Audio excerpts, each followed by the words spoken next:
ఆయనకి ఏం కావాలో చూసుకోవడానికి ఈ ఇంట్లో భార్యని నేనున్నాను. ఇక మీదట మీ అవసరం లేదు. నువ్వంటోంది నిజమే కావచ్చు. భార్యగా మీకు ఆయన మీద హక్కు ఉండొచ్చు. కానీ ఆయన మీద నాకు ఒక అవగాహనుంది. భార్యగా మీ హక్కు నేను కాదన్ను, కానీ మనిషిగా ఆయన కష్టాన్ని చూస్తూ ఊరుకోలేను. అందుకని ఏది పడితే అది పెట్టి ఆయన ఆరోగ్యం పాడు చేయాలని చూస్తావా? అమ్మా, అయ్యగారు ఆరోగ్యం పాడవకుండా రాణమ్మగారు చాలా జాగ్రత్తగా చూసుకుంటారమ్మా. అయ్యగారు కూడా ఆ విషయంలో రాణమ్మగారు చెప్పినట్టే వింటారు. అదంతా ఒకప్పుడు, ఇప్పుడు కాదు. అవును, నా ఆరోగ్యం గురించి నా భార్య చిత్ర చూసుకుంటుంది. తను చెప్పినట్టు ఇక మీదట నా వ్యక్తిగత విషయాల్లో నువ్వు జోక్యం చేసుకోకుండా ఉంటేనే మనందరికి మంచిది రాణమ్మా. విన్నారుగా, ఇక మీరు వెళ్ళండి. ధర్మతేజ గారు,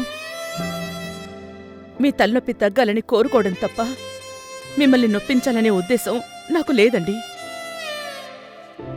చెప్పారు కదా, ఇక మీదట మీ వ్యక్తిగత విషయాల్లో నా నీడు కూడా పడదు.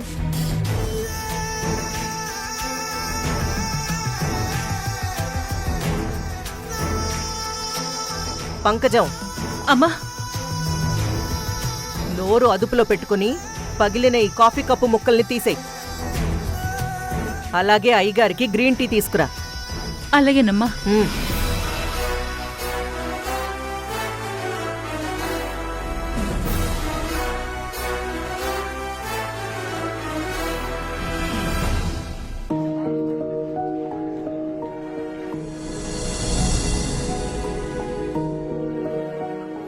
ఒక ఆడపిల్ల జీవితాన్ని చక్కదిద్దాలంటే ఇక్కడ ఒక అమ్మ అవసరమని గ్రహించి మీకోసమే ఇక్కడ నేను అమ్మలా మారాను. దీంతో నా మేనకోడలికి ఏ సంబంధమూ లేదు. ప్రియా ఈ ఇంట్లోనే ఉంటుంది. ఈ ఇంటి కోడలుగానే తనకి దక్కాల్సిన గౌరవం తనకి దక్కాలి.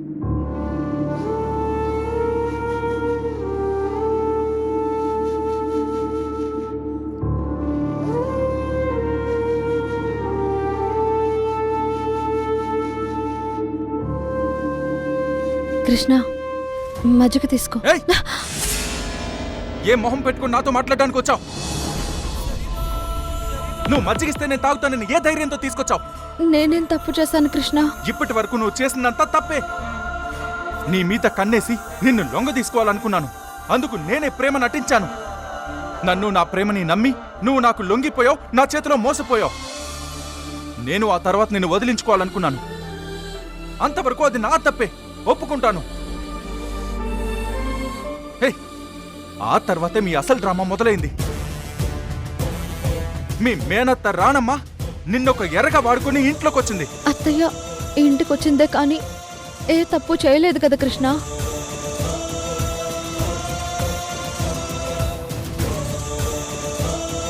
నువ్వు, కార్తీక, కావేరి అందరూ మీరు మీ దారుల్లో ఉంటే అత్తయ్య కదా మిమ్మల్ని మంచిగా మార్చి సరైన దారిలోకి తీసుకొచ్చింది.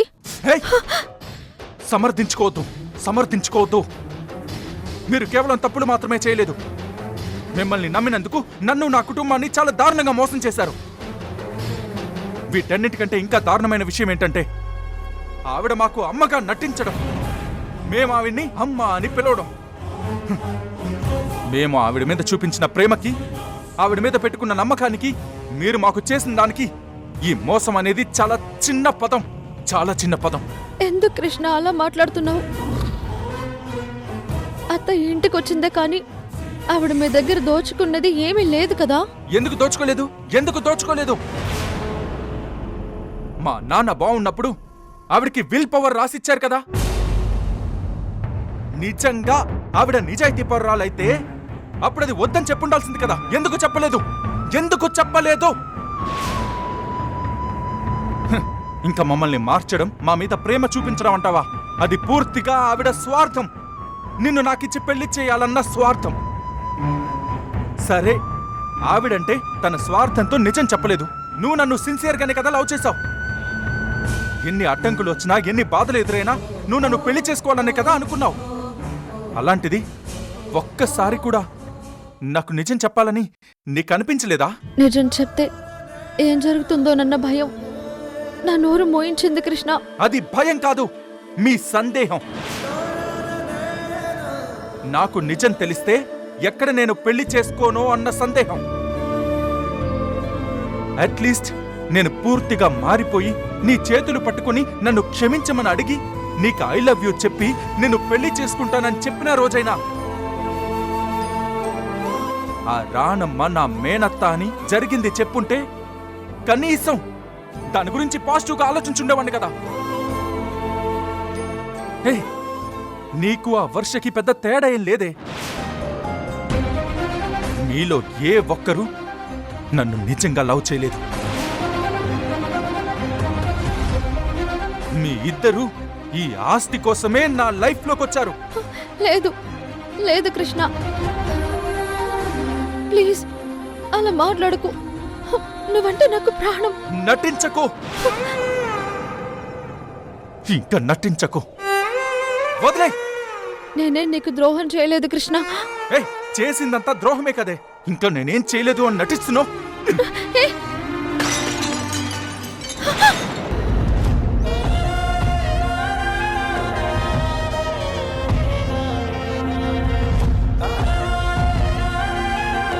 నువ్వు ఆ రానమ్మ కలిసి చేసింది కేవలం ద్రోహం మాత్రమే కాదు, నమ్మక ద్రోహం. మిమ్మల్ని నా జీవితంలో క్షమించను. అంటే ఇప్పుడు నా మీద నీకు ప్రేమ లేదా కృష్ణ? ప్రేమ ప్రేమ ప్రేమ ప్రేమేంటి ప్రేమ? ప్రేమేంటి ప్రేమ? ఇంకొకసారి ప్రేమ పేరు చెప్పి నన్ను మోసం చేయాలని చూసావో చంపేస్తాను. ఏ, తగిచ్చేసి నాతో ఇంకోసారి మాట్లాడాలని చూడకు. నిన్ను చూడాలంటేనే అసహ్యం వేస్తుంది. వెళ్ళిపో ఇక్కడి నుంచి.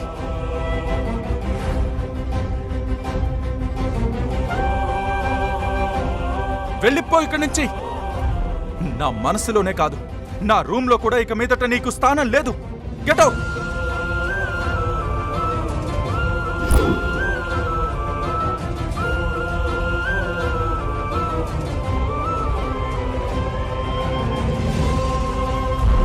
నీకు మాటిస్తున్నాను, నిన్ను అమ్మను ఎప్పటికీ ఏ పరిస్థితుల్లోనూ దూరం చేసుకోను ప్రియా.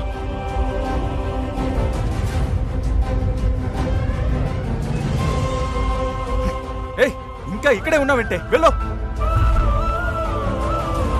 వెళ్ళు.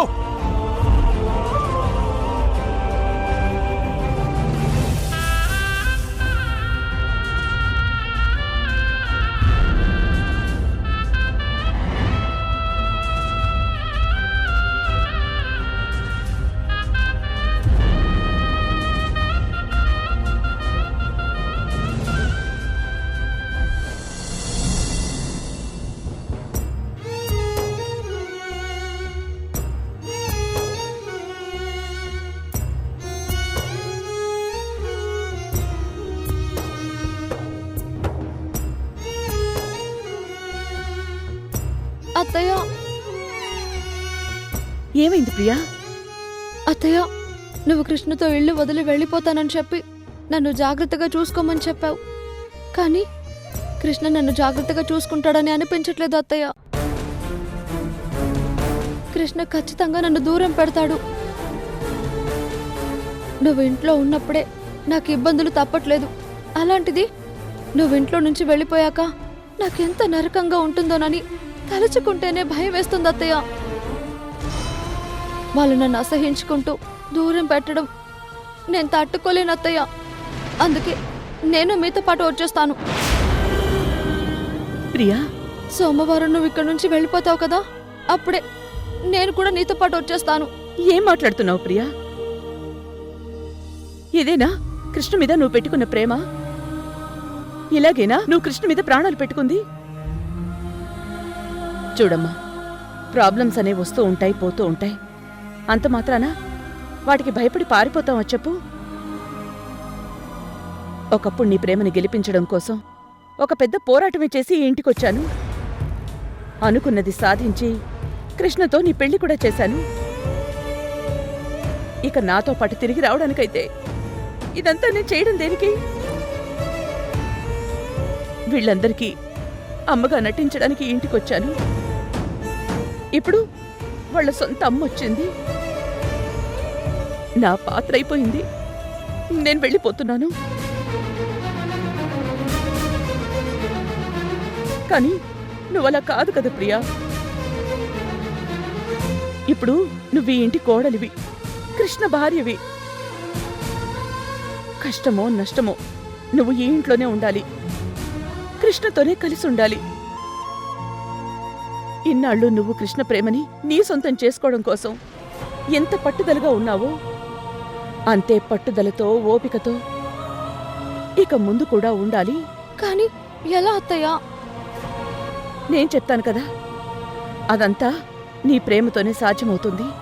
ఇంత జరిగిన తర్వాత కూడా కృష్ణ నన్ను దగ్గరికి రానిస్తాడా? నచ్చేలా నువ్వు నడుచుకోవాలి, ప్రేమతో దగ్గరవ్వాలి. అప్పుడంటే వేరు కదత్తయ్య. ఇప్పుడు కృష్ణ కళ్ళల్లో నా మీద కోపం, అసహ్యం ఎక్కువ కనిపిస్తుంది అత్తయ్య. దగ్గరికి వెళ్తే తిడుతున్నాడు. కృష్ణ నిన్ను తిడుతున్నాడు అంటే నిన్ను తన హక్కుగా భావిస్తున్నాడనే కదా అర్థం. అలా భావిస్తున్నాడంటే తనకి నీ మీద ప్రేమ ఉందనే కదా అర్థం. అయినా కొన్నిసార్లు మౌనాన్ని కూడా ఆయుధంగా మార్చుకోవాలి ప్రియా. ఇప్పుడు నువ్వు నాతో వచ్చేస్తే వీళ్ళంతా అనుకున్నది నిజమేనని నువ్వే ఒప్పుకున్నట్టవుతుంది. కృష్ణ నిన్ను ఈ ఇంట్లో ఉండనివ్వకపోయినా నువ్వు తన కళ్ళ ముందే తిరుగుతూ ఉండాలి. ఇప్పుడు నీ ప్రేమ, ఓపిక కృష్ణ కోపాన్ని చల్లార్చగలవు. కానీ నువ్వు ఇక్కడ లేకపోతే నేను ఇక్కడ ఒంటరిదాన్ని అయిపోతాను కదత్తయ్య. ఇక్కడ ఎవ్వరూ ఒంటరి వాళ్ళు కాదు ప్రియా. నీ మనసులో కృష్ణ మీద ఉన్న ప్రేమ నిజమైతే ఆ ప్రేమే నీకు తోడుగా ఉంటుంది. ధైర్యంగా ఉండు, భయపడకు.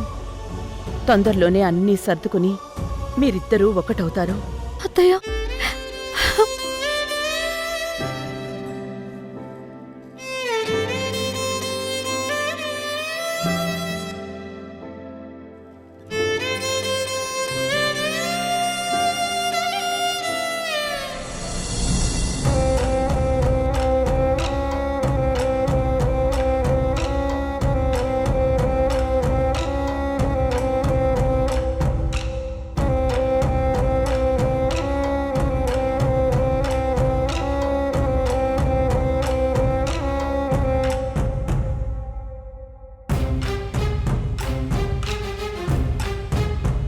ఏమైంది తామసి? ఎప్పుడు నీ కళ్ళల్లో కనిపించే ఆ అగ్ని ఆందోళనగా ఎందుకు మారింది? అవును తక్షక, నా లోపల ఏదో తెలియని భయం సుడులు తిరుగుతోంది. మన గడువు దగ్గర పడుతోంది. ఈలోగా ఆ నాగములని చేజిక్కించుకోలేకపోతే నేను శాశ్వతంగా ఈ నీచమైన భూలోకంలో ఒక సామాన్య మానవ కన్యగా మిగిలిపోల్సొస్తుందేమో అని భయంగా ఉంది. అందులో అనుమానమేం లేదు తామసి. చివరి పౌర్ణమిలోగా నాగమణిని మనం చేజిక్కించుకోలేకపోతే జరగబోయేది అదే. అదే జరిగితే చివరి పౌర్ణమిలోగా నాగమణిని మనకిచ్చి కార్తీక తన తల పగలగొట్టుకొని చనిపోతుంది. ఒకవేళ అది జరగకపోతే అదే తల నేనే పగలగొట్టుకొని చావాలి. నా శక్తులు బూడిదవుతాయి. నాగలోక గతం తాలూకు జ్ఞాపకాలు నాలో మాయమవుతాయి. ఒక అల్ప ప్రాణిలాగా ఈ మనుషుల మధ్య బ్రతకడం అంటే అది నా ప్రాణం పోవడంతో సమానం తక్షక. అలాంటి భయమే వద్దు తామసి. మన అస్త్రం కార్తీక. తన నరనరాల్లో ప్రవహిస్తోంది సామాన్యమైన రక్తం కాదు, మన నాగలోకపు విషం. ఆ రక్తమే ఇప్పుడు నాగమణిని పసిగట్టి దాన్ని మన వద్దకు చేరివేసేంత వరకు తనని నిద్రపోనివ్వదు.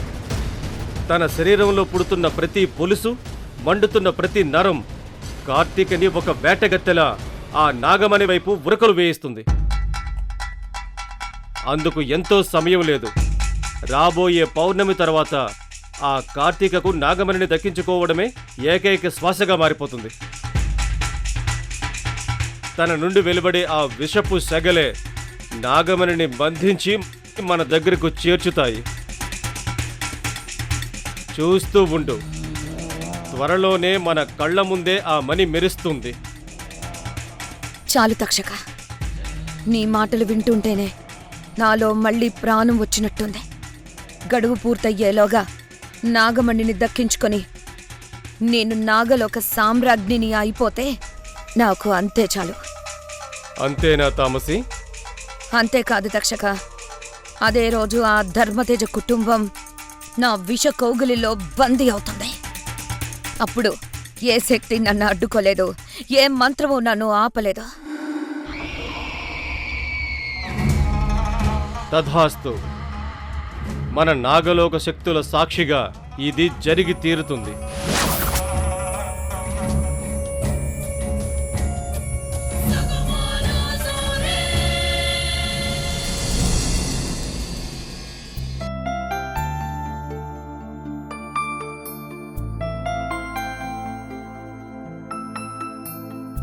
కూర్చోండి. కృష్ణ, కార్తిక, కావేరి, అందరూ రండి, భోంచేద్దాం. కూర్చోమ్మా.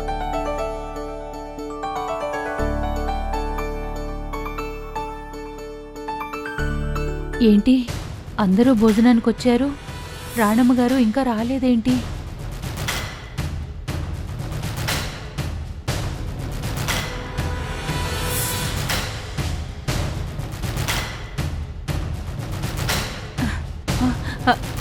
అమ్మా, అందరూ భోజనానికి కూర్చున్నారు, మీరు రెండమ్మా భోంచెద్దురు గాని. వద్దులే పంకజం, ఇప్పుడు నేనక్కడికొస్తే నా మీదున్న కోపంతో అక్కడున్న వాళ్ళ ఆకలి చచ్చిపోతుందేమో. అదేంటమ్మా అలా అంటారు? అక్కడున్నదెవరు? మీరు అన్నం కలిపి పెడితే గాని ముద్ద దిగని మీ పిల్లలు. రెండమ్మా, వచ్చి పిల్లలతో కూర్చొని భోంచేయండమ్మా. సరే, నేనొస్తాను, నువ్వు వెళ్ళు. ఆ. వెళ్ళి వాళ్ళకి ఏం కావాలో చూడు. అలాగేనమ్మా.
పంకజం, పంకజం, వస్తున్నానమ్మగారు.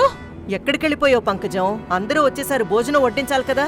ఇక్కడ మేమంతా ఆకలితో కూర్చున్నామని తెలీదా? రా, అందరికీ వడ్డించు. క్షమించండమ్మా, రాణమ్మ గారిని భోజనానికి పిలవడానికి వెళ్ళాను. సరేలే.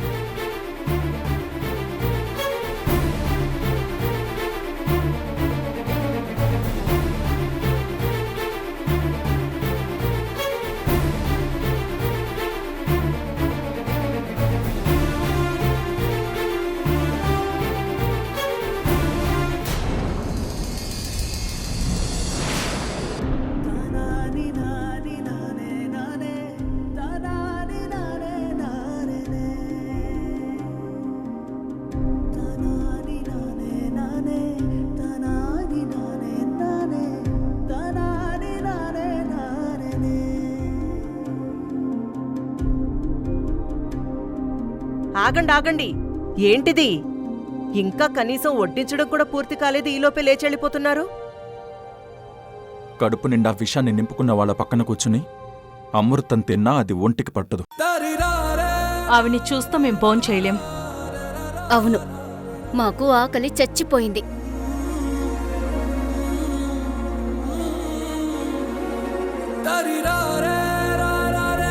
తనంటే పని మనిషి, తెలియక పిలిచింది. నీ మర్యాద ఏమైంది రాణెమ్మా? నువ్వైనా అర్థం చేసుకుని రాకుండా ఉండాలి కదా.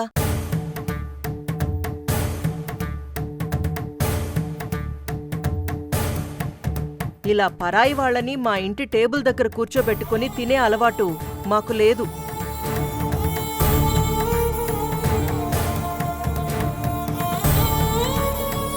ఇది కేవలం నా భర్త, నా పిల్లలు, నా కుటుంబం మాత్రమే కూర్చొని తినే చోటు.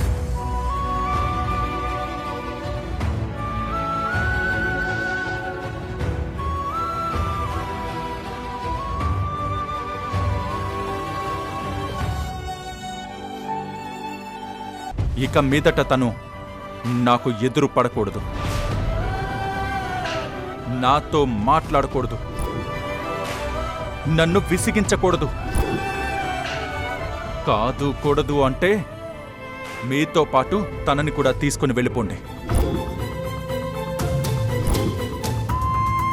తను నాకింక అక్కర్లేదు.